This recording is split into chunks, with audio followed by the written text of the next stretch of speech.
I think we're seeing more and more and more and more that you can't treat every person always the same, and you definitely can't treat every child the same. And I know there's going to be people out there that think, well, we can't just do everything for everybody. I'm not, it's not that, it's recognizing that people have their own needs and their own way of operating.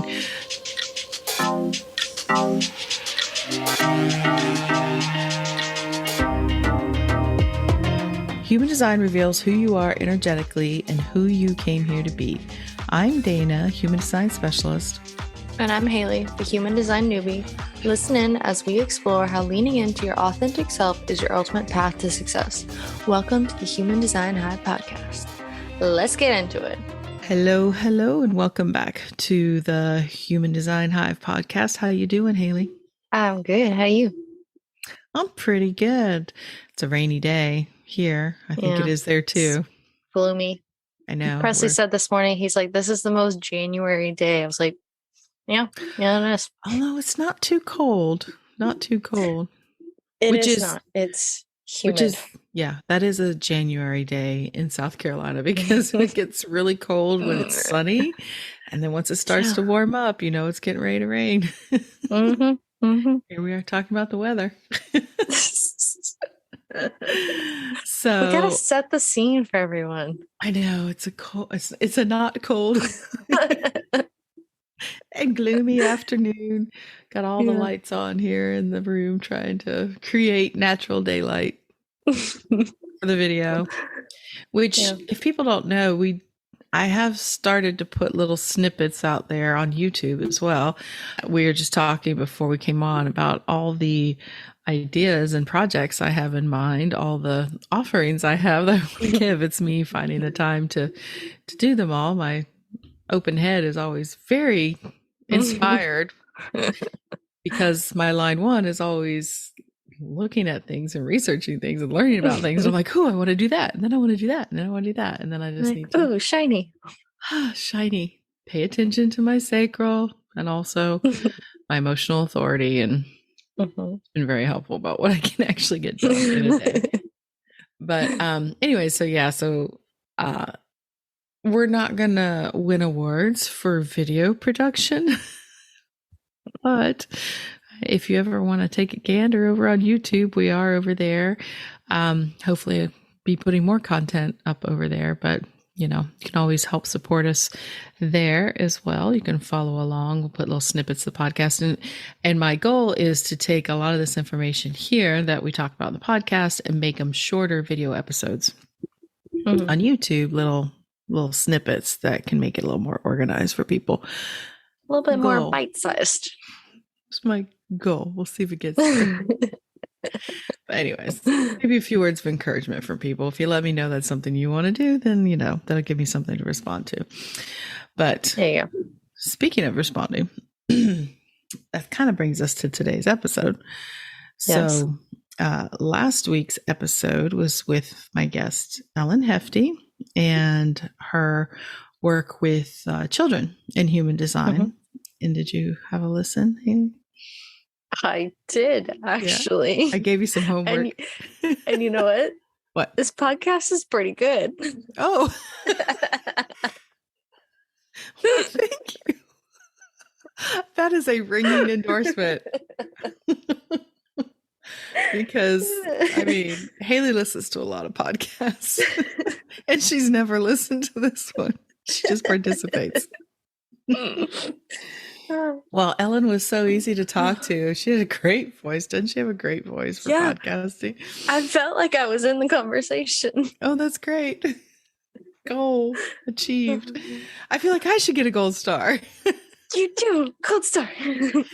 Well, if schedules work out and, as more guests come on, we can, bring you in the conversation too. I've had a few thoughts about that, but it's just been real difficult right now to coordinate schedules. But anyway, so what she was talking about children and her way of working with parents and teachers and her way of talking about type, really. What did you think about that? Do you see yourself That as a... was so cool. Really? Yeah. That was like, it made it click in another way for me too, hearing it described the way she did, like the different things. And I was like, yeah, I am a motorcycle Yeah, you with the are. little sidecar. I know, when she said the sidecar. I love that. Need to bring snacks and take naps. Yeah. Stop and look at the pretty things. I know. I thought that was great because, you know, when I first met her last year, a year and a half ago, that wasn't part of her framework yet with the transportation. It was all about the animals and Annie the Alchemist, to be specific. And I just, even then, just the little beginning part of it, I thought it was so cool and so interesting and so necessary, because I think we're seeing more and more and more and more that you can't treat every person always the same, and you definitely can't treat every child the same. And I know there's going to be people out there that think, well, we can't just do everything for everybody. I'm not, it's not that, it's recognizing that people have their own needs and their own way of operating. No one's suggesting chaos and anarchy. I'm not, certainly not. I know you're not. You like your structure. Yeah, but not advocating for anarchy, but maybe just a different structure. A different structure. And like, just acknowledging the person in front of you as somebody who's different. And on that note, when it comes to what I want to talk about today, is about, in the broad sense of parenting. I don't. I've had this parenting? idea. I've had this, need to want to talk about this for a while, but I'm always like, I'm not the parenting expert. I don't want to, come across as I know everything about parenting, even though I have parented several children. But I've always been this way. Even before I had you guys, before I had kids, I had my ideas, but I would never tell anyone, like, oh, you don't know what you're doing. But, but I do think it's important that if you have ideas and things that could help people, this is certainly something that can help them. And I had a few main points of why I want to talk about it. And the number one point I came up with was, children are their own beings. They are their own people, right? They're small. We've talked about it so many times about how they're relying on us as they, are born and grow up. But I think because of that, as parents, you can tend to forget that you're not just raising a little version of yourself. Yeah. That's not the point of it. And it's funny because we were all children once, and we all like railed against our parents, and we're supposed to do that. We're supposed to find our own identity. But then we go and try to do it to our kids. And it's like, wait, what? Why? Yeah. And I tried not to do that. And it's hard to do because you're taught, it's always amazing to me that all the things that we have to take classes and learn how to do before we're allowed to do it, this is not one of them. It's one of the most important things there is. It's wild. But we get so little guidance. Now, when I was speaking to a friend of mine today about parenting, she was struggling with something, and she said, I don't know, I think just Instagram has gotten into my head. And when she listens to this, she'll know I'm talking about her. But I want to reserve her privacy. And I said, oh, yes, I know exactly what you're saying, because, oh, Lord, I only had books to tell me how to be a parent. If I wasn't going to go model everything my parents did, it's like, how do I do this better? Yeah. Not you were just looking at, it was one instance. So if you're like, I don't want to look at this anymore, I want to do something else, you can put it down. But then if you're scrolling Instagram, you want other just random videos, but the dang algorithm's like, no, take more of this. And you're like, no, I don't want it. I know that. It's terrible because you're right. You're like, I choose not to, but then Instagram says you don't, or TikTok says you don't, you still want to know more. And then you're stuck scrolling. And that's what it was happening to her. She said she was just like, stop the scroll. And so, yeah, I had books. Stop the scroll. I had the, and I, honestly, I don't think I really looked at a lot of parenting books. I looked at what to expect when expecting. We turned out okay. Okay. But, and that, that could be in my parts of my design. I do have markers in there that responsibility and nurturing and, some of these gates and stuff, but it could be the amount of individuality in my chart that made me like, I'm not going to make my kids into something they don't want to be, because I never wanted to be treated that way. But that, again, is my experience, and I can be very different than anybody else out there. But when you start looking at the design of yourself, but also those around you, you can't help but change the way that you, one, see them, but then two, how you want to treat them and be treated.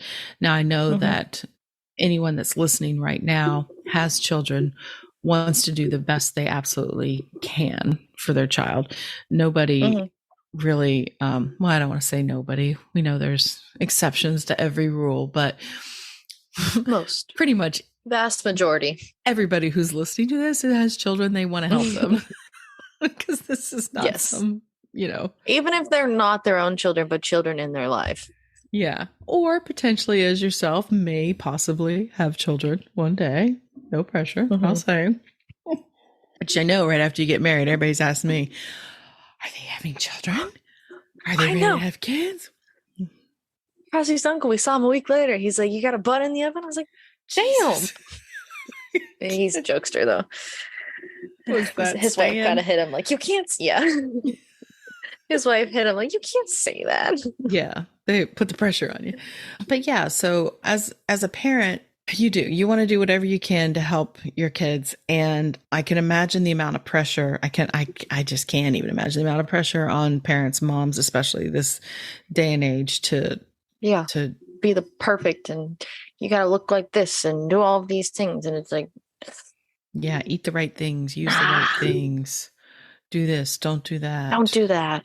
Is your child failing here, failing there, failing this, doing that? Do they have this? Do they have that? I mean, there's so much information out there. And so I'm just going to give them a little bit more today.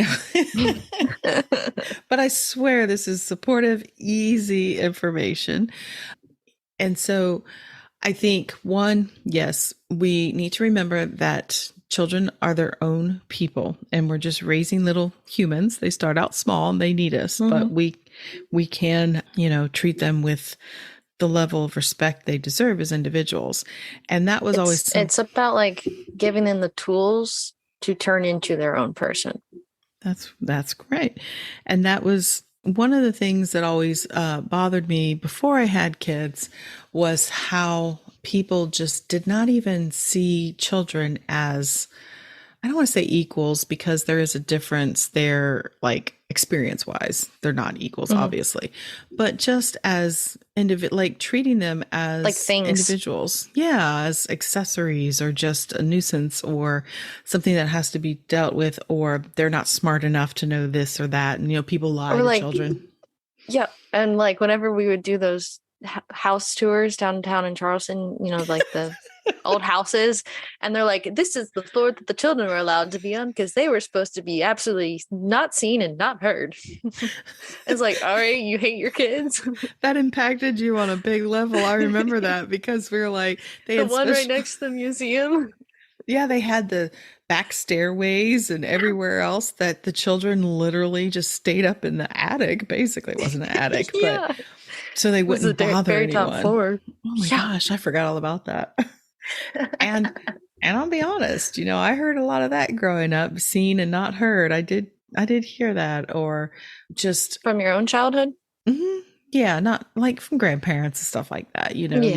Kids were supposed to be quiet and good and all that other stuff. And anyways, a lot of that is, parents worried about the reflection on themselves. Now, I fall right into that camp as far as the not wanting your children to be like a disaster when you go out somewhere or anything. But It happens. And I know that it's not an easy job, and I never want to suggest to anyone that it is, and that if you just try harder or any of that other stuff, like parenting is a calling, it's a job, but it can also be like really enjoyable and rewarding. And I want to help anyone out there who would like a little more insight of how to help their child even more by looking at their human design type. Now, parents out there listening, if you're curious, you pretty much should know your kid's time, place, date of birth.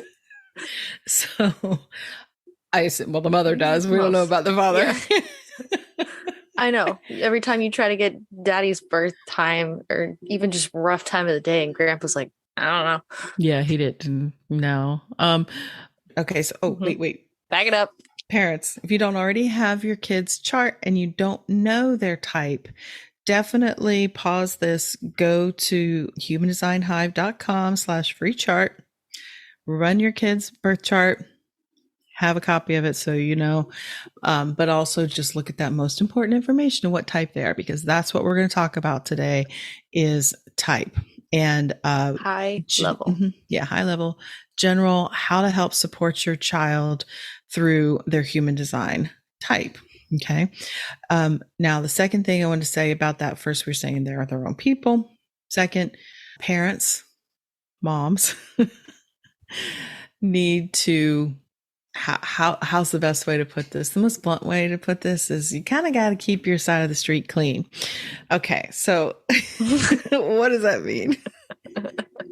Let's dig into that one. Okay. Nobody's perfect, and nobody's expecting anybody to be perfect. We're all human. However, no matter what you see on Instagram. Right. Because you only see the good parts. That's all anyone wants to share.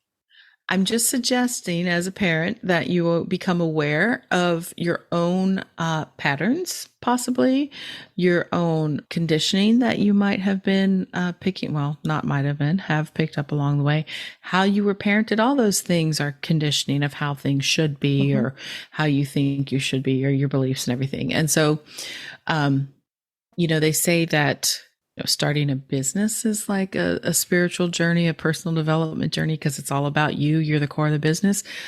Yes, this is definitely the same thing with parenting. It is a spiritual, personal development that lasts like the rest of your life.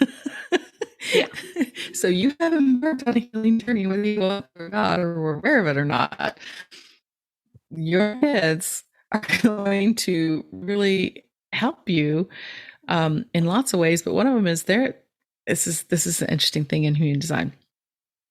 Your children are basically going to have a lot of energetic markers that are similar to your parents, right? So similarities in your children as to your own parents, it kind of goes, skips a generation. And so you kind of get that chance that issues that you had with your own parents as the child, you then get to work out as the parent of the child, right? Because we have a lot more compassion for our children than we do for our parents. There's a lot of button heads with your parents. It trickles down. Yeah.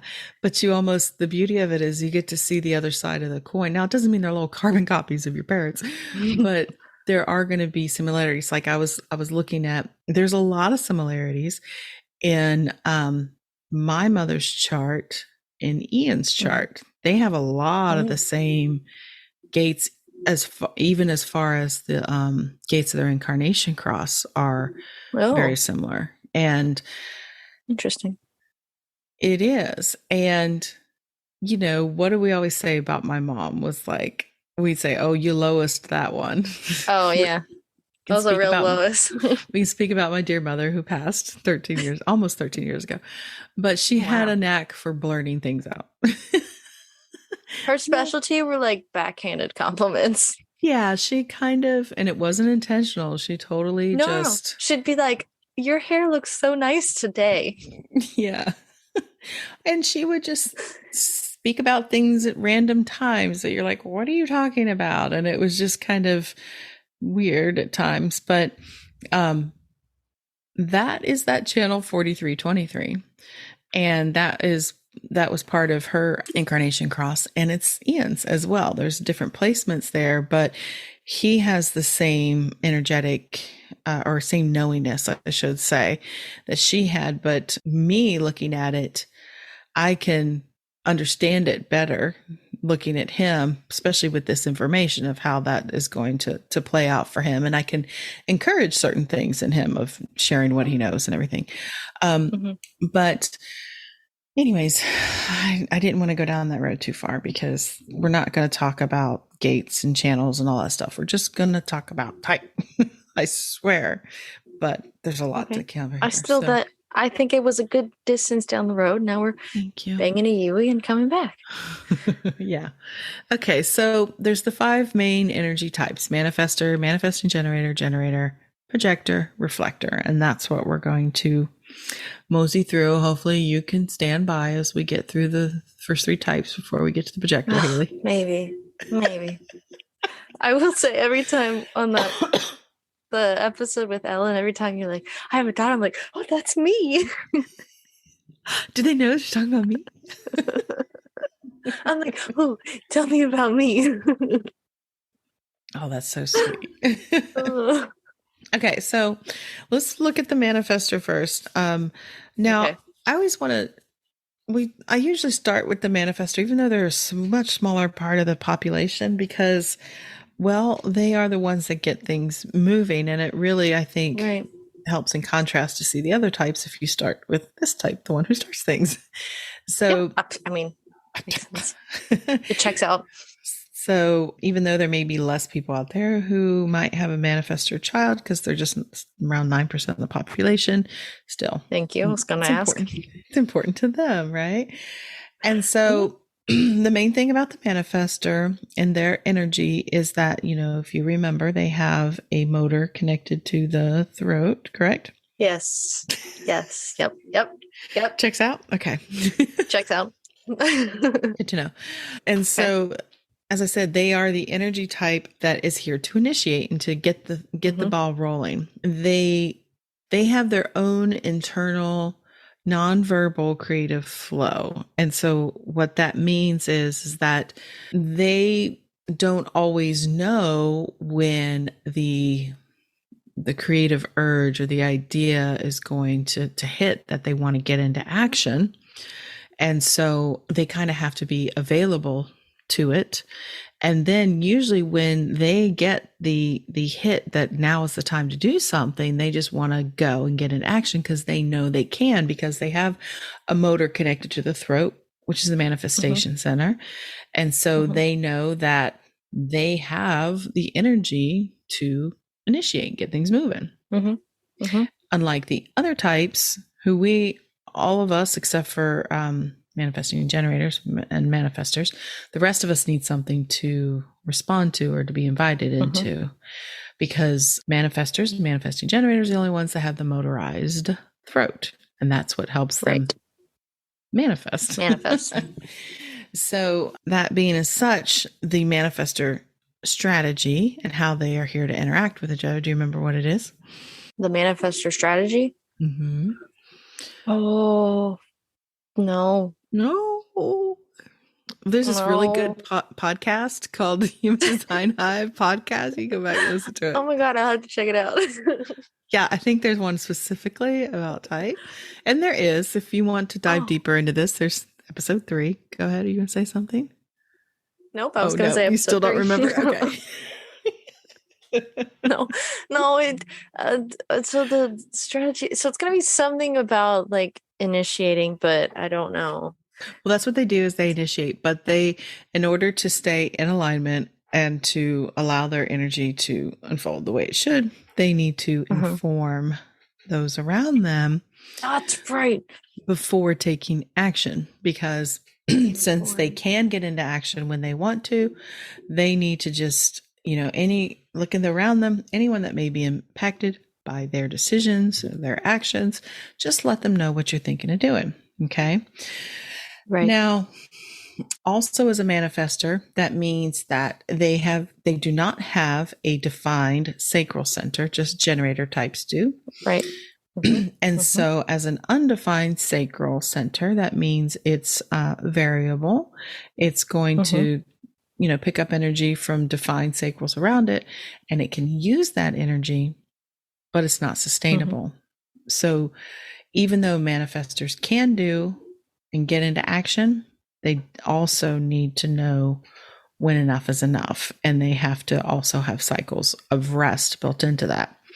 And so what does this mean if you have a manifestor child?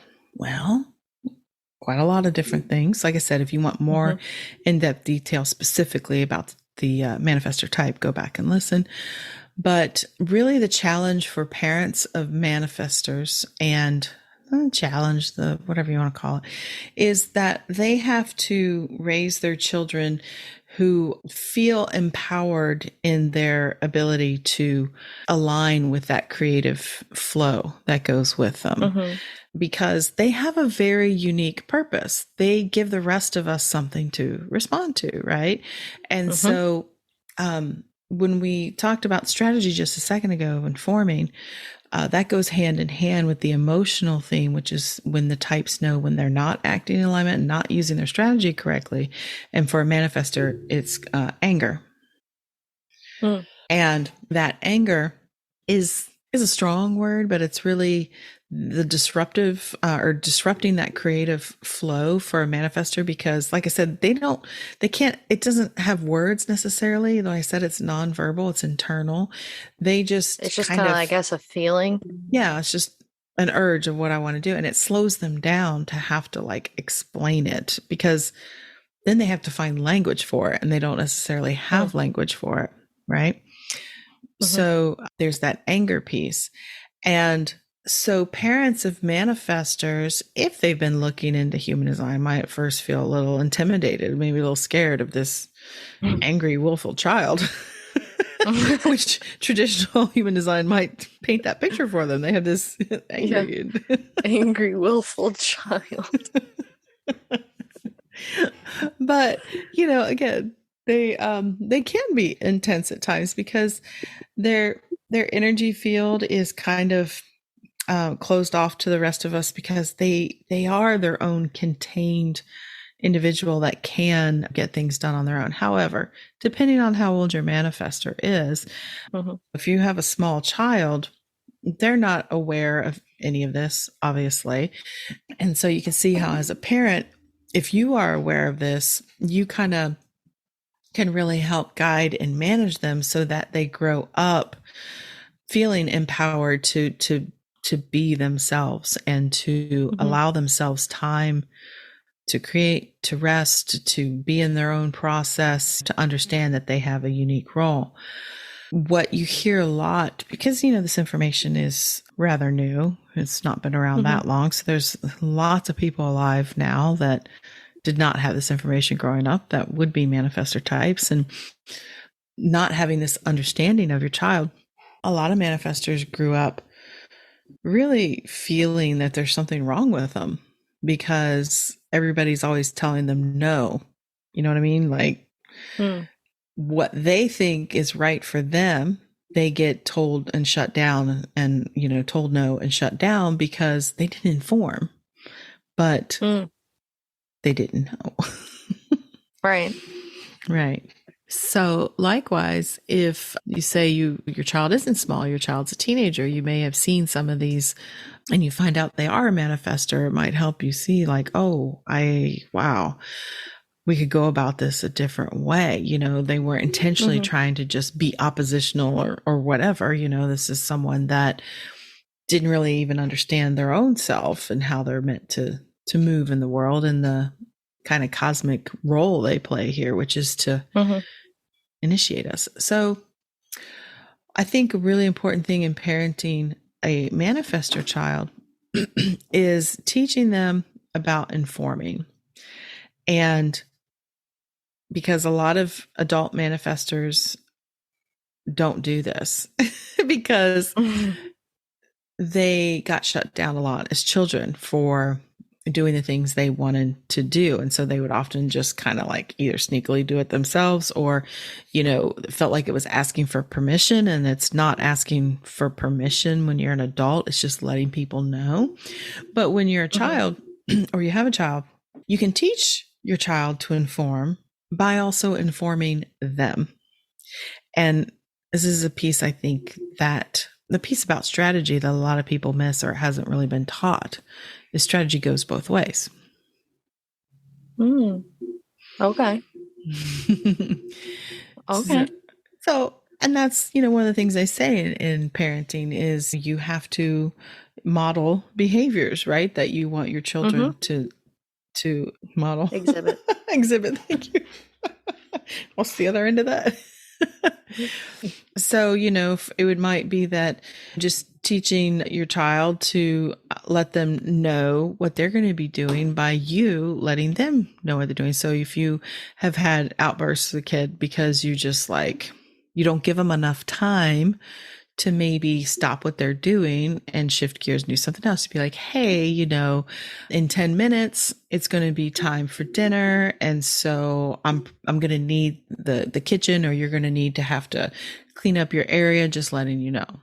And you can just leave it at that and just see what happens, what difference it could be than walking in and just telling them to do it now. You've got to give them time ahead of time of what's to come, because that's what you expect from the manifestor in your life, is to let you know, hey, just giving you a heads up. Does that make sense? Yeah. And so working in that parameter, also allowing your manifestor child time to kind of be in their own creative process, to explore, and that it's okay. And you can teach all this stuff within safe parameters, safe limits, but it's really a level of communication between you and your kid, and knowing their energy style, that they're going to need time alone. And some parents of manifestors might be a little, if they didn't know this about their child, a little hurt that they feel like their manifestor child doesn't need them as much. Everybody wants their children to, or they might see their friends that their kids are always running to them and they need this and they need that. But you might have your manifestor child that's just doing their own thing. Gone. Yeah. Not asking you for as much help as you'd want them to, or either stuff, or doing their own thing. Well, that's because it's just part of their nature. And you can talk to them about it, and you can, or even another thing to also remember, the informing piece. If you do see your kid is really engrossed in something, to maybe not interrupt them if they're, ask them about it. Yeah, or if they need help, because if they needed help, they might have asked you. But if they seem really engrossed in something, just kind of let them be. If they're in a safe environment, they're not hurting anything, whatever, just kind of let, because that's where that would be an interruption of the flow. Now, it doesn't mean, like I said, that this kid gets to do whatever he wants. You just got to learn to navigate the whole that. And so again, you also got to remember this kid's going to need cycles of rest. And so being a non-sacral type in a sacral world, they're going to pick up a lot of sacral energy. It's going to be up to the parent to inform them, hey, I think you did a lot today. It's going to do a little downtime. Just kind of let them know. And so also just learning to interpret their anger. If you're finding that you're having an issue with your manifestor child and anger, just dig a little deeper. Ask them when they're not in the middle of a process, hey, what was that about? Just really communication is going to be key here. But because you're really teaching this person to understand their real power, which is they are creative forces in the world, and they're going to operate differently in the world than most of their peers, and just giving them a safe space to be themselves so that they can learn, who they are. And do you remember what the transportation vehicle was for them? Oh, it was a train. Yes. The manifestor was a train. Yes. Yeah. Because you got to kind of get out of its way sometimes. Yeah. And it's hard to get it to stop. Yeah. True. So just that analogy. It's a train. Okay. I know. I thought I was going to keep this shorter, but that's me. Line one. Okay. So moving on to the generator types. So this is going to be a large part of the population. And for, I'm kind of going to lump a little bit of the manifesting generator in here too, but there are some different distinctions there for manifesting generator child and parenting them. But the generators, as we know, are the builders, right? The doers. Yep, the backbone. Home Depot was made for them. I just had that Home Depot or doers get stuff done. That theme song just popped into my head. It's a weekend. We're going to do the project. Well, the manifestors say, hey, it's the weekend. We're going to do this project. And then the generators say, yeah, let's do it. Okay. Let's do it. Unless they hate those kind of projects. Anyways, so the generators are the builders, and they're here to master their craft in a way, whatever that is. It could just be building a life. It could be a skill that they're really good at. It could be their vocation, whatever it is. And that takes a certain level of, what's the word I'm looking for? Refinement over time. A generator has kind of a slow and steady pace through life, especially when they're learning something new. They will kind of take it in, they will practice it, they will do it. They are always responding. Okay, so the most important thing here with parenting generator children is that they're going to have a sacral response. All generator types define sacral. So generators, manifesting generators have defined sacral, has a sacral response of the yes or no, right? And probably the biggest disservice to any adult generator out there is that they lost touch with their sacral response. Because you would think you were a you think you were a generator now.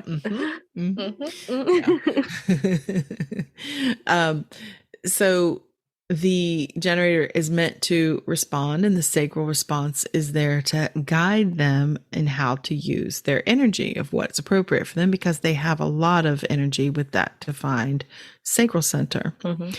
And so it is in children, small children especially, it's also nonverbal to start. It is a or an and it goes back to that whole thing you were saying about children being seen and not heard. But also there is this, at least in the past, well, I think in society there's a lot of use your words. You know, children shouldn't be grunting like animals. And that's how the child loses touch with that.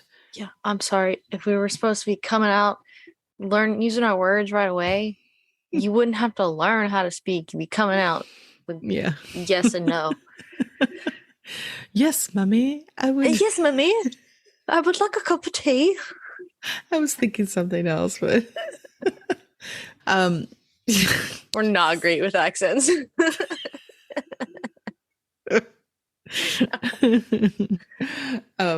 God, I lost my train of thought.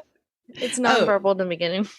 Right. And so the strategy for the generator is the wait to respond, right? Using that sacral response, responding to things outside of themselves, things come to them, choice points. Yes, no, is this for you? And so the emotional theme there then, and when they're not using their strategy appropriately, is frustration. The generator gets frustrated for a couple reasons. One, they may have their sacral may have said no, and they did it anyhow, and they end up doing things they don't want to be doing, which is I would say the majority of the planet at any given moment. Yep. Or two, another part of it is how they build or how they learn and how they master things is through this stair-step learning curve. And a generator, like I said, they might appear a little bit more slow in their process when they are learning things and mastering things, but it's because they are constantly refining the process.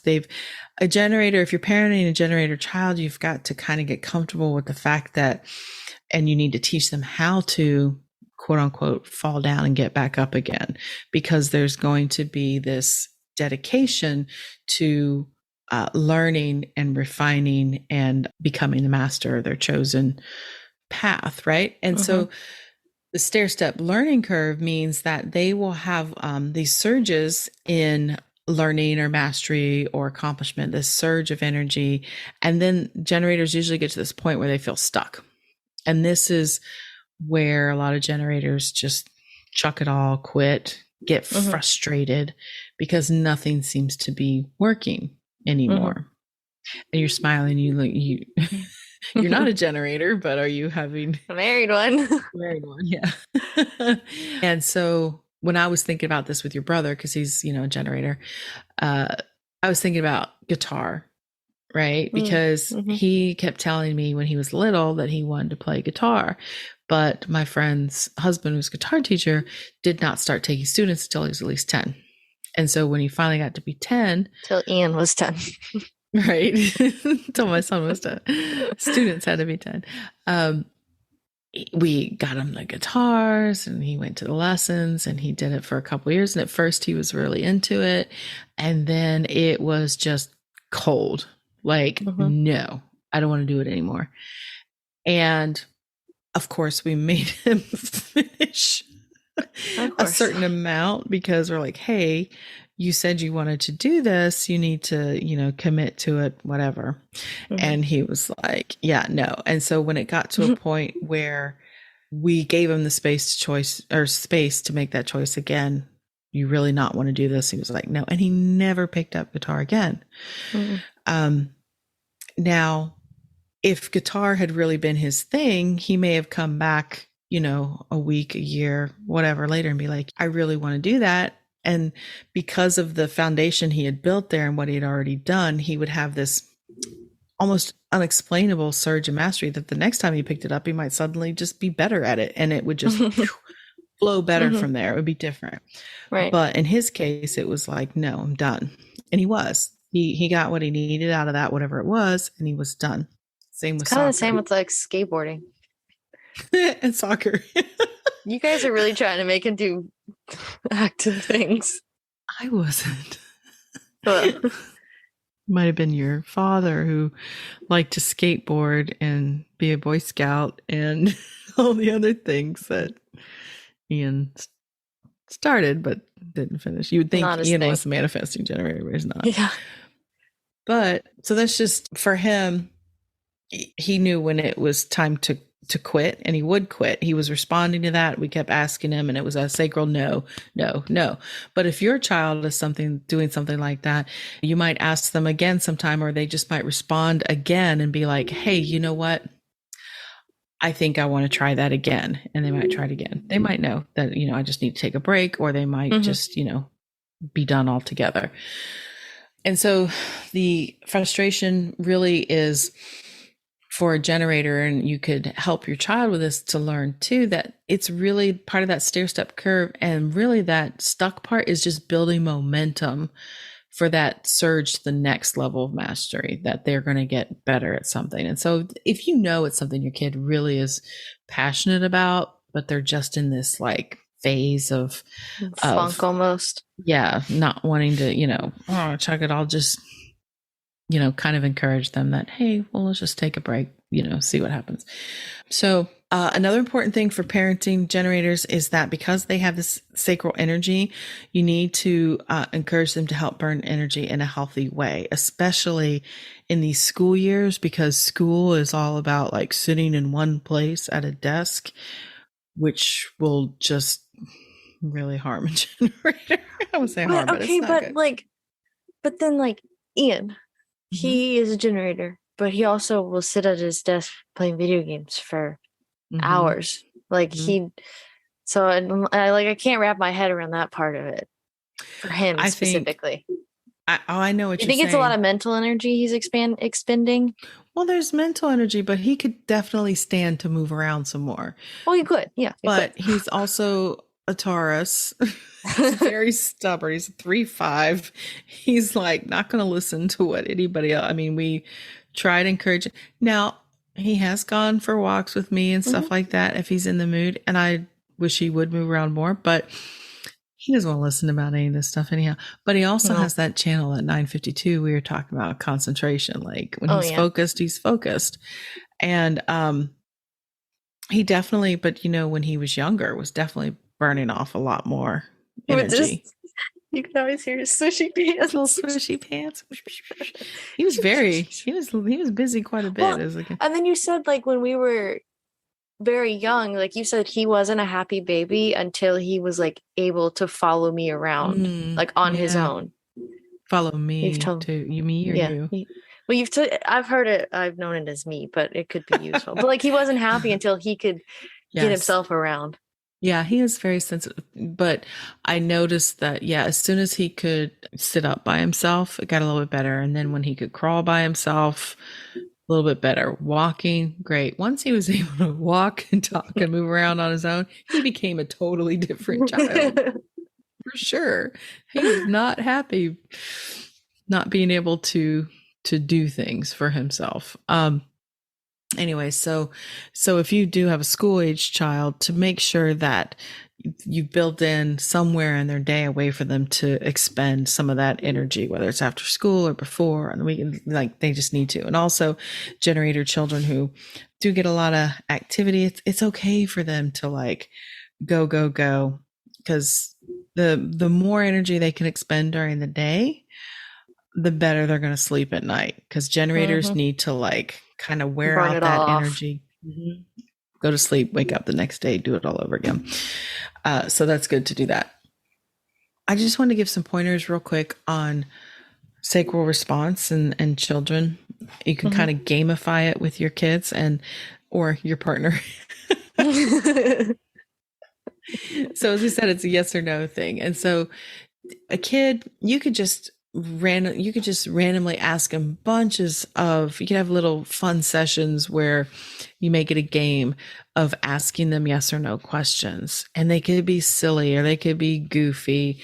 They could be things that they really like, because teaching them that difference between, and I think people will know what this is, like when you ask a kid a question and it's something they want or something they know and it's a yes, like they just are like full body, they like yes, explode over the top with it. Yeah, and that's what a sacral response really does, is it just kind of blossoms. I think for me, it just kind of like, ooh, it's an expansive feeling in a generator.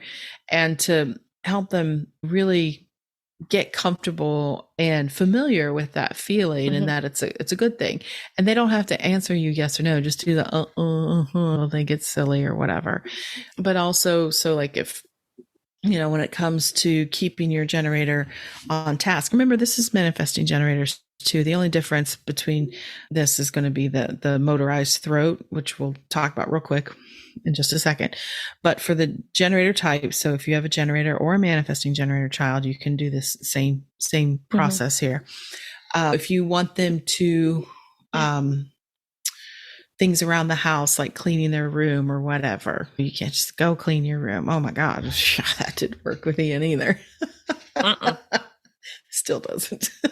His room is always a mess. Yeah, but it would be, and this is, I think, where your dad and Ian butted heads a lot, because your dad would always want to be like, you need to do it because I said so. And I'd always be like, if you just ask him, or if you just approach him in a different way, because I didn't know human design, but I did know astrology, and I knew my son was a Taurus. And I learned way early on that they said one thing, a Taurus, they can be so stubborn and set in their ways. One thing they cannot stand firm against is love and a smile.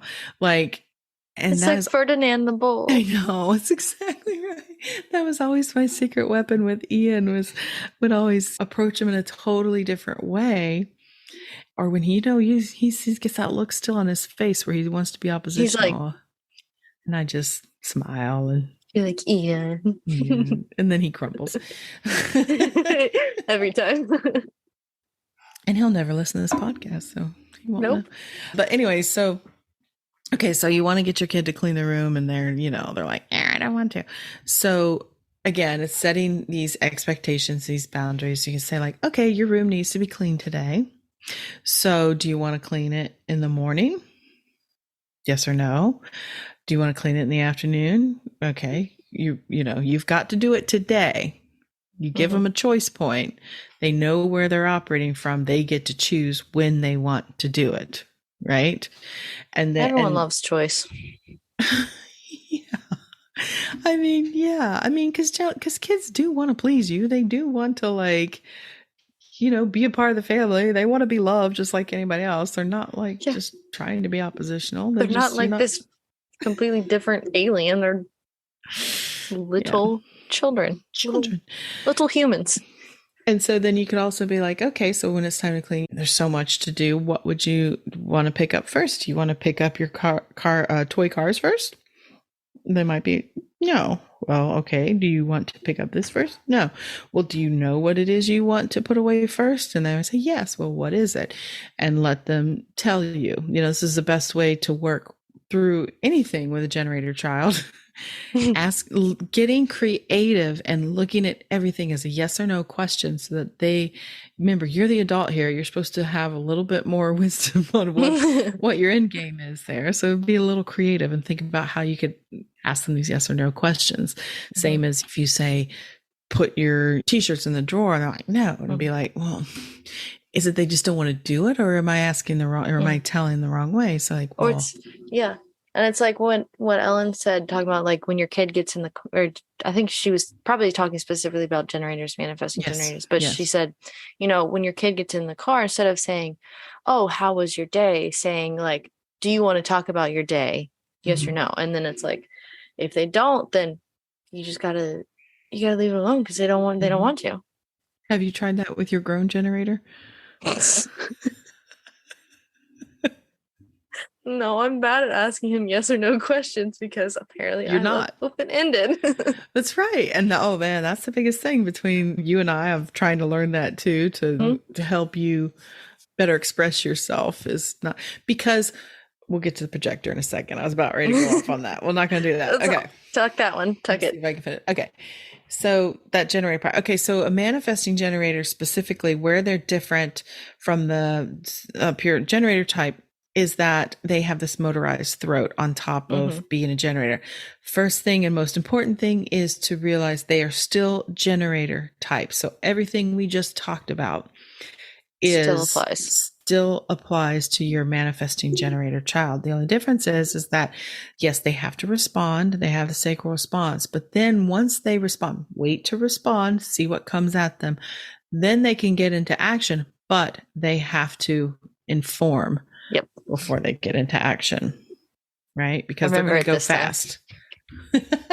Because manifesting generators are fast. They move faster than the rest of us, and they are meant to burn off that energy by doing different things at once. So if you have a manifesting generator child, you might see them, well, why is he now working on, I don't want to say a puzzle, but we'll say it was a puzzle. Just a minute ago, he was in his room building trains, and now he's maybe outside playing baseball, but his train set's still half done and everything's open. And oh, did he go in here and get a drink? Because that's all over the place. Like there's going to be a lot going on.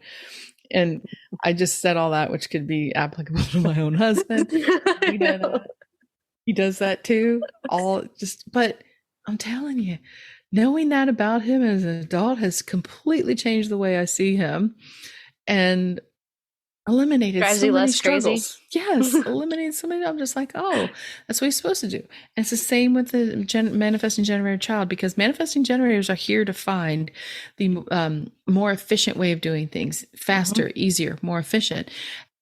And that means that they move faster, but also that they skip steps.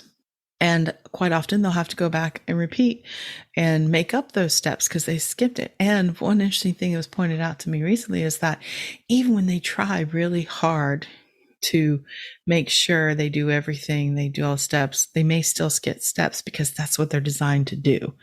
They might even not realize that they're skipping a step, and they do, and they have to go back. I wonder if that pulls into Daddy's struggles with like dyslexia or stuff like that. Is like, in a way, it's still kind of skipping steps. I don't know.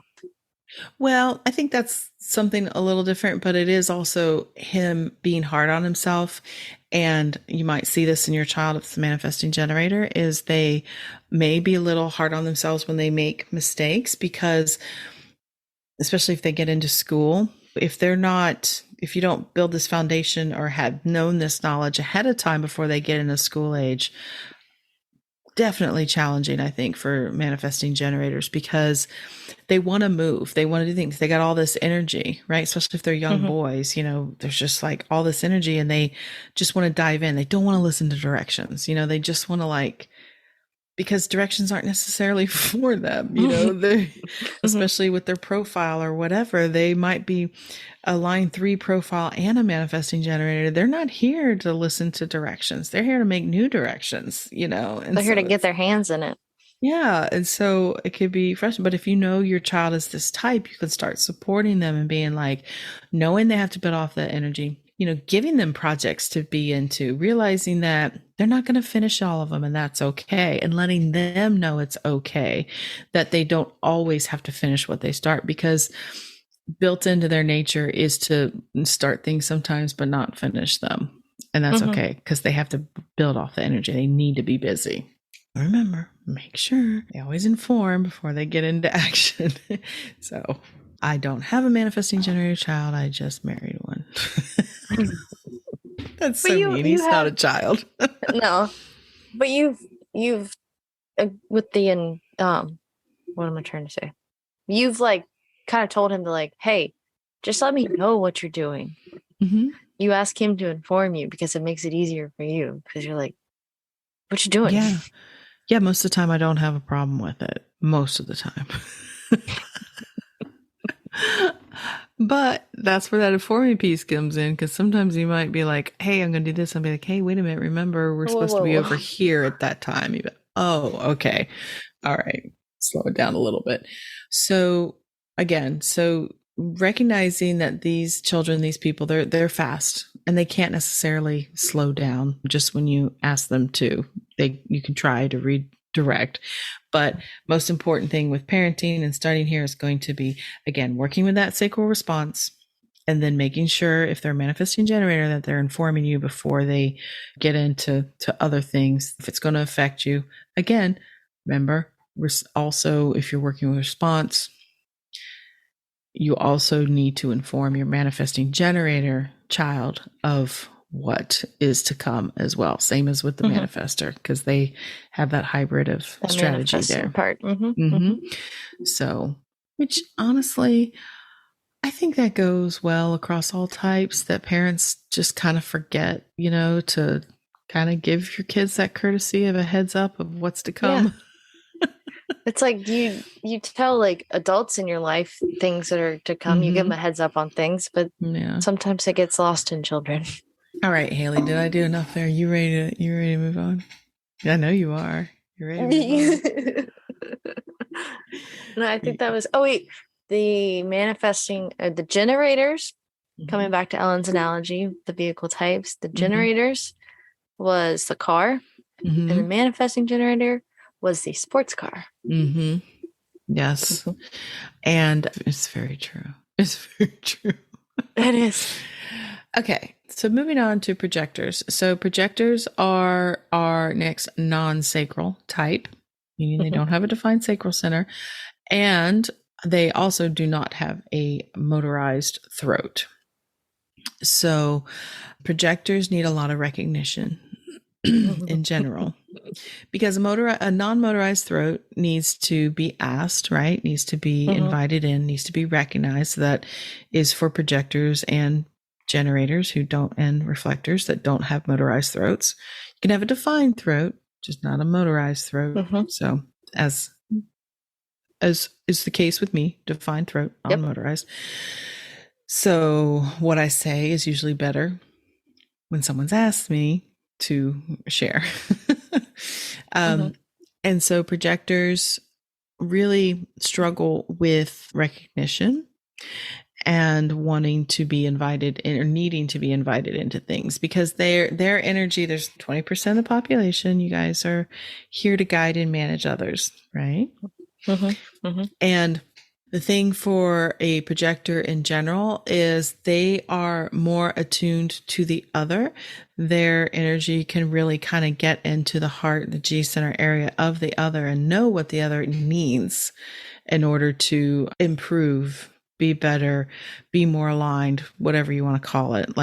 They genuinely want to help. Would you agree? Yeah. Yeah. They want to see people being the best they can be. Mm-hmm. Mm-hmm. And they know how to get people there. However, imparting that knowledge without being asked for it can lead to some sticky points for a projector of not being Maybe being called recognized. bossy. Not being recognized, not being heard. And that can lead to the not self theme of, or the emotional theme for the projector is. Is it resentment? No.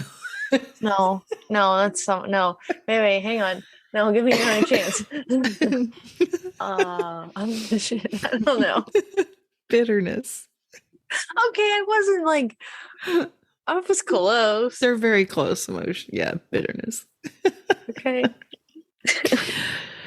So, as such, as a parent of a projector, your job is to really help foster and nurture your projector's sense of value and self-worth in the world, because they do have a lot to offer, and it might not always be recognized by everybody, and teaching them that when the right people and the right opportunities are there, they will be invited to share what it is they know, and to really encourage them to see their own value and their own worth, and to find the things that they are interested in just for the sake of they want to do it, not for anybody else, right? Just following what it is that they want. And that to understand that, I mean, I'm obviously not a projector, but I have, and all the projectors I've talked to, they understand that emotional theme of bitterness, of feeling that like, right? You do understand that feeling? I guess maybe a little bit.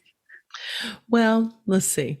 I have seen it. It is that feeling of it's not fair. Things shouldn't be this way. Does that sound more familiar? Maybe. I don't know. My inability to see inward. Well, I would say my inability to see inward. You can.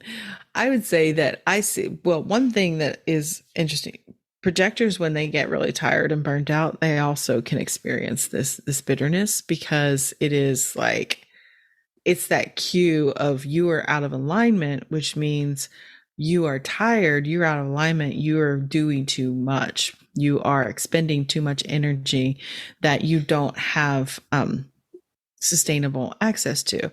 And so it's really challenging in a generator world, I imagine, to be a non-sacral type. And because you guys are, you can take that energy, and you grew up in a family of generators. You know, you were usually the one that I'm pretty sure I'm back in a group of generators in my current living situation. Yeah. I'm like feeling how I feel after work. I'm like, okay, this is different. Oh, really? What do you mean? Like I feel like I need to do more after I get off work. Whereas like when it was just me and Presley in our apartment, I'd be like, all right, well, I'm just gonna hang out, and then I'm gonna make dinner, and then I'm just gonna watch TV. But now it's like, oh, maybe I'll do this, and then maybe I'll do this and then this. And I'm still like, I'm the one making dinner and all of this, but I'm still like, oh, maybe I'll do this after dinner, and then we'll do this and all of this. I'm like, so like it's coming back to me. I'm like, okay, I'm back in this like multiple generator environment. Most likely. Yeah, we can run those charts. But I mean, the odds are.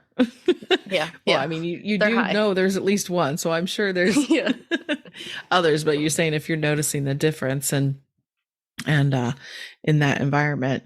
And so, yeah, it's important for your projector child, especially going to school and whatnot, to make sure that when they get home, they maybe have some time to decompress. This is what I started to say earlier. A projector child, like I said, needs the recognition. They're not going to have a motorized throat. So they're going to look for attention as a parent. They're going to look to you a lot of times as someone to talk to. Your projector child might talk to you more than another child, because they are the ones that like, they need a sounding board. They need to talk it out. They need to be invited to share what it is they want to talk about. So we were talking about those open-ended questions before. Unfortunately, before I knew any of this stuff, I'm always asking you yes or no questions when you were younger and as a kid, because those are the things that we're just, that's how you know, that's how you want to respond to things. Yeah, and I didn't know either. I didn't know that the yes or no questions worked better for me. But now I can see that, open-ended questions don't work great for me. If it's something I know about and they're asking me expertise, but if it's just something about what I'm feeling or whatever, or what choice I want to make, I'm like, I don't know.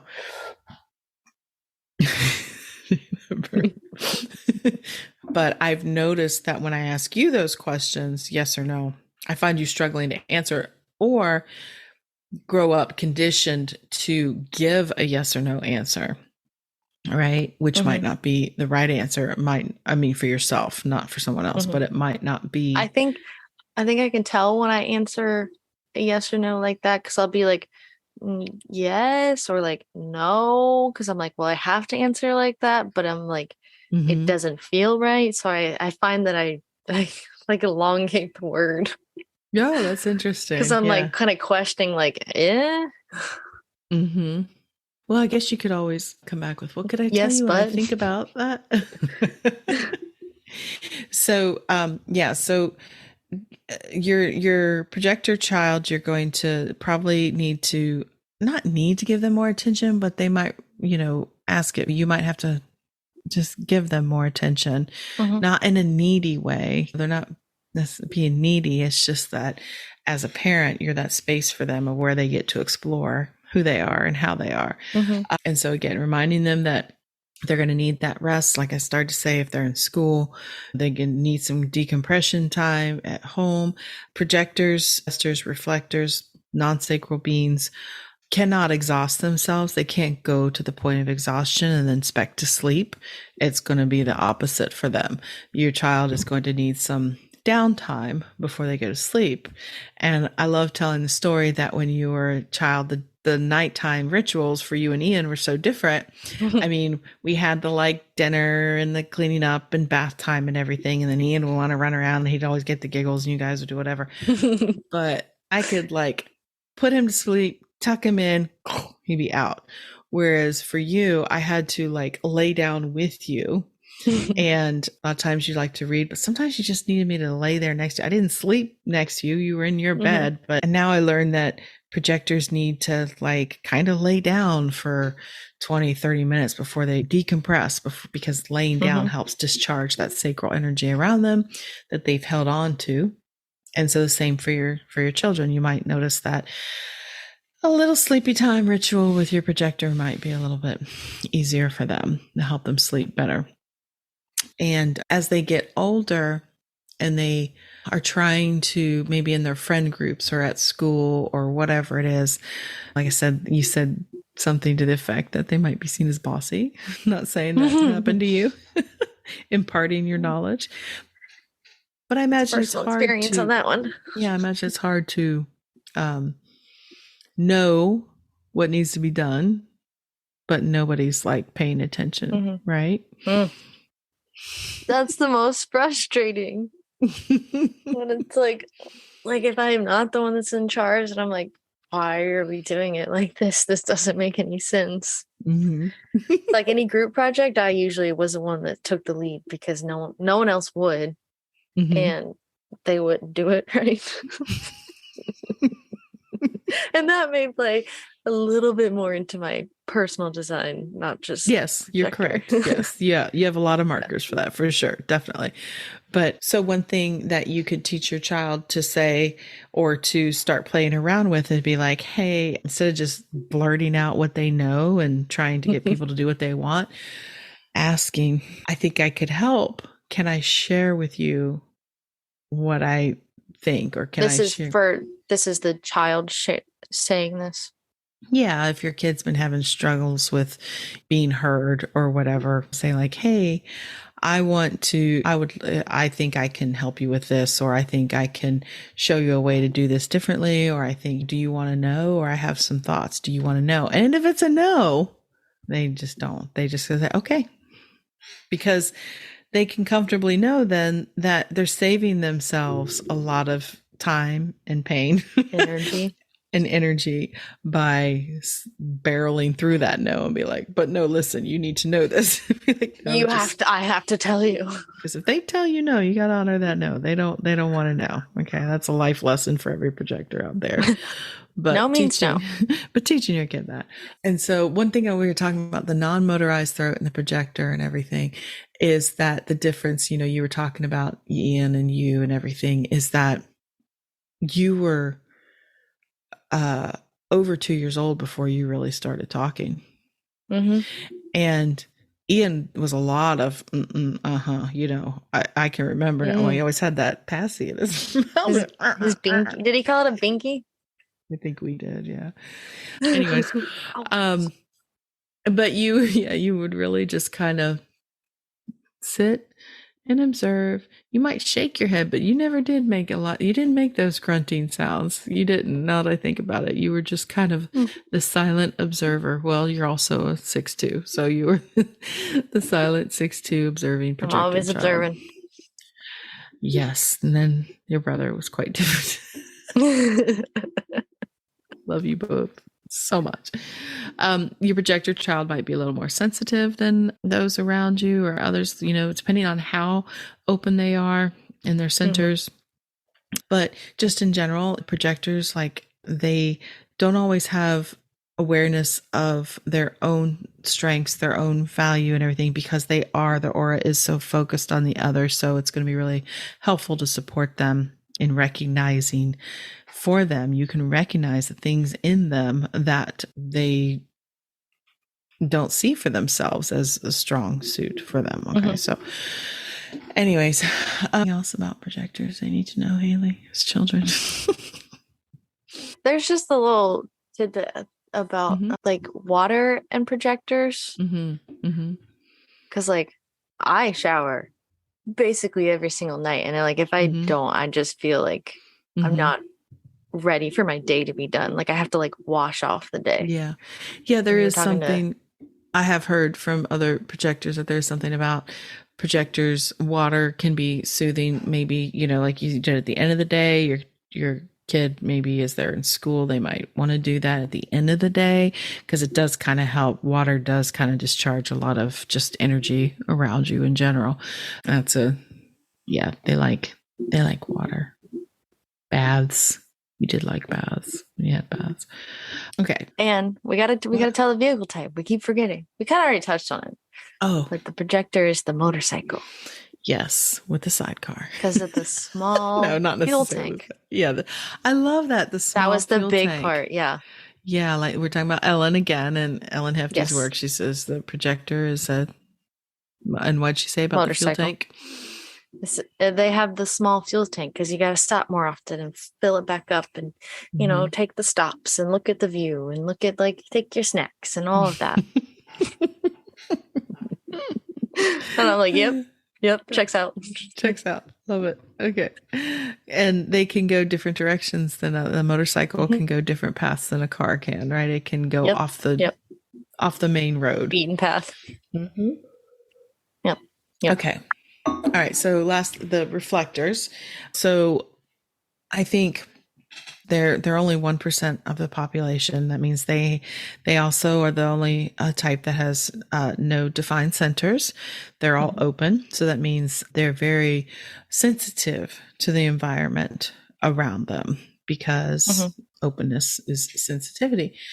And so for a reflector, the environment they are in is incredibly important. So if they don't feel good where they are, then they're in the wrong place. But it's because the reflectors are the mirror ready for the rest of us, really not ready, the mirror really for the rest of us and letting us all know how it is we're doing, because they're so tapped into what everybody else is experiencing with all that openness. They really, I don't want to offend anyone, but I always see, well, I don't know that's offensive. I see them as the canary in the coal mine. They let us know when hey, things are bad. Because they're taking it in and reflecting it back out so we can see it amplified and see oh, all right, we're doing good, or oof, get out. Yeah. And so what I say about reflectors and children is like the reflectors really are the ultimate like moon child because reflectors are deeply tied to the moon. They are lunar beings. And again, you can go back and listen to more about that on the type episode, but basically since their chart doesn't have their own definition, the moon moves through all 64 gates of the human design mandala once a month. Through one lunar cycle, it's going to go through all 64 gates. And so as it does that, it could create definition on different days in a reflector. So if they have like a hanging gate from the sacral going up to the G center, if on a certain day the moon is going to move into that gate and it would then connect those two, that would mean on that day that person would know what it feels like to have sacral energy, that kind of feeling like a generator. So the strategy to say for a reflector is that waiting the lunar period before making decisions, they don't really have their own authority. They call it internal authority. They are affected by how the moon moves through. And it's really just so that they can experience themselves in all these different ways throughout the month. And so this being the case, this means that reflectors in general need more time to process things, to know how they feel about things.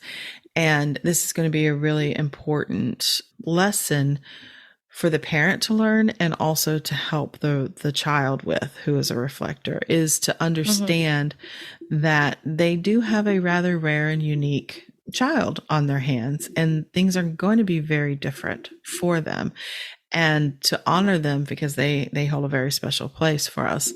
And so they need lots of time to choose and to be patient with your reflector child in that process, and teaching them, I think, especially as far as parenting them, is charting their lunar cycle. So, because it's going to be the same every month where the moon moves through, it's going to affect them in the same way, roughly. I mean, there's all the other planetary transits, but you'll know that, okay, on third day of the moon cycle, this kid is going to have all this definition in the chart. There might be things that lined up, but then there's going to be days where maybe nothing, the moon might be sitting in gates that they have.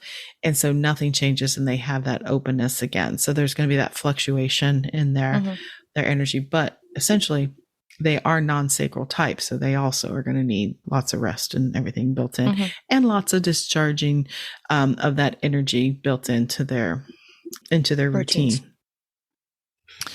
Another really big point I just wanted to make before we really move on about the reflectors is that the emotional theme for a reflector is disappointment.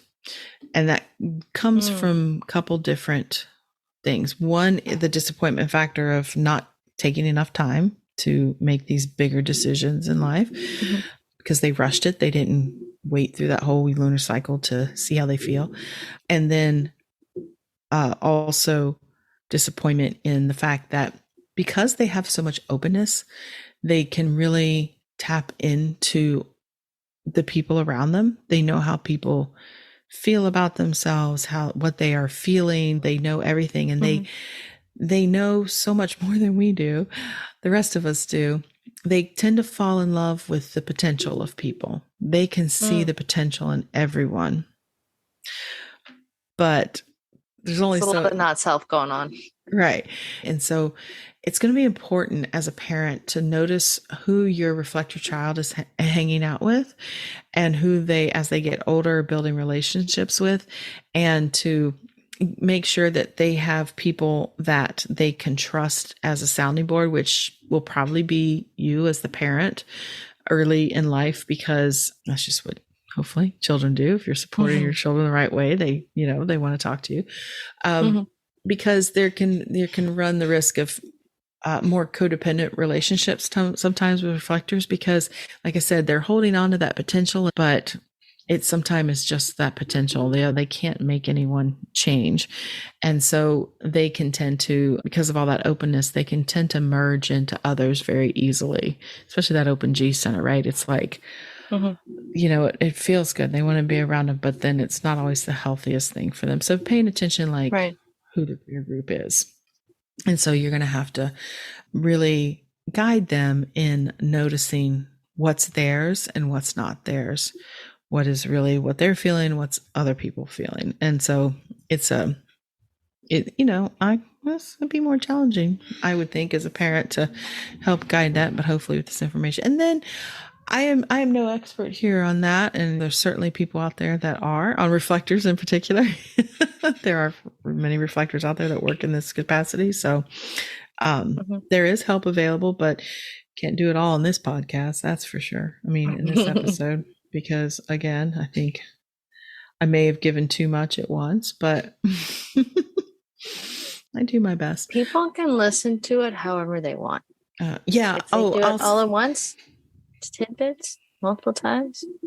Yeah. No one's the same. Thank you. So really just making sure reflector child has time, chart that lunar cycle, and then also just paying attention to their environment and how they're feeling around certain things. So that's the high level type and how you can help your child as they are developing. So I have a question. Sure. We touched on the strategy of a generator. What is it for the manifesting? We talked about that. It was the responding, but then also informing. Yeah. Okay.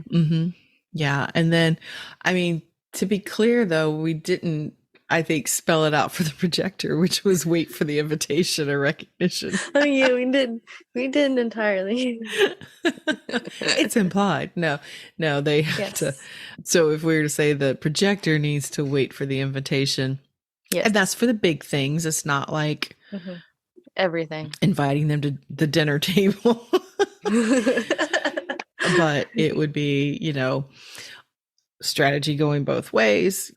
Make sure you take those opportunities to invite your. And I think some of my best friendships have been someone else invited me in. Like my friendship with Mary Claire, she was the one that initiated it and made the initial comment to me and then made sure to include me in things and stuff like that. Invited you, recognized you. Yeah. MC's the best. She is. And you were invited to different opportunities that worked out for you, but it wasn't because you were looking for that recognition. You were just in your own way of doing things and someone else recognized you. And that's how it really works for a projector. You have several examples of that, but it's not all about you. No, and I've already talked about this, so I love you so much. It's always about you. But yeah, so I guess in a way I got lucky. I didn't always do it right. Every parenting choice, like I said, it could be both your dad and I have a lot of individuality. Maybe we just weren't trying to put our kids in boxes necessarily of how they should be and who they should be. And so you guys, we did within parameters allow you to figure yourselves out with help. And and if I had this information, it could have been even easier for you guys to understand, because there was lots of instances I could think where you were overextended or exhausted, or we didn't really know why you were so tired. I mean, we thought you were anemic there for a while because you were like, why is she so tired? Nobody else is that tired and she didn't do this. Well, you were just, this was in high school, you were just exhausted. You were burning the candle at both ends for a projector. And also, so parenting a projector, if you know that about them, it's going to be kind of your responsibility too, to help them know when is enough is enough, but to help them build their schedule so that there is periods of rest for them. So even if like you wanted to do a lot of stuff, but I would have known that, hey, I know you want to do volleyball and you're doing this activity after school and you're doing this and that, you need some downtime. Now, like for you, your parents were about downtime a lot too. So it's like, yeah, I don't know if it's like that's what I was used to, but I feel like I almost kind of knew that I needed downtime because like I never like staying up late. It's just not about it. Like in high school, I never went to parties or anything. Like I never snuck out like because I was like, nah, I like my sleep. Yeah, but also you're just like, maybe it is that line 6 or the hermit part, the 2, the projector, all of it. You just weren't about it. You're like, weren't about the drama, weren't about the pretending to be something else. Yeah. But anyways, okay, well, this is a longer episode, so I want to wrap it up. You say that every time, but then they're like all the same length. Well, I mean, this one, if before I'm editing it, I do edit it down. I try. This one would be rather long. So I hope even if it's longer than other episodes, you get a lot of value out of it and it is somewhat useful. So again, if you haven't, make sure you go get your free chart. And I did just want to point out, because I was thinking about this today, I didn't know if I should put a disclaimer on my website or what, but when I say go get your free chart, you are going to come to a screen that asks for your email address, which I think is a fair trade so that we can keep in touch. But because of the software that I have, if I take that off of there, because right now I have it, I ask for the email up front and then you can go to the screen, put in all your birth details, you can download your chart, and then you can immediately run as many charts as you want. Okay. Because, you can run your parents, your kids, whoever you have access to, you can get as many copies as you want and download them. Whereas if I had left, it on there to collect the email on that screen, you would have to put an email address in every time in order for it to run a new chart. And the only way I could get it to let you run as many charts as you want is if I gather the information beforehand, because ultimately I am running a business and it is a trade to you can use this software as much as you want. I would just like your email address to keep you in touch with things that are going on. And I will think that's a fair trade. I will tell you, I will not be in your inbox all the time because I'm going to also be honest with you. I struggle with email. I struggle with email. I'm trying. I want to keep everybody informed of things that might be going on, hopefully offering a little insight, little information, get to know me better, hopefully get to know you better. It's a very low pressure email list.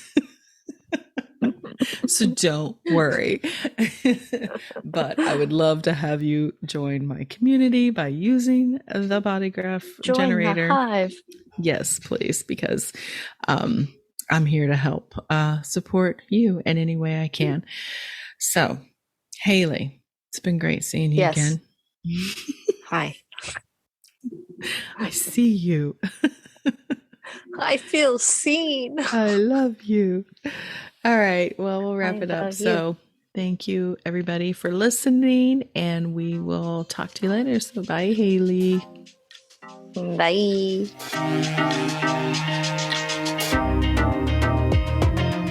You made it all the way to the end of today's episode, so you must have liked what you heard. If you did, make sure you subscribe so you never miss an episode, and perhaps leave us a good review. And if you know someone who wants to dig into all things human design with us, make sure you share the Human Design Hive podcast with them. We'd really appreciate it. Thanks for listening.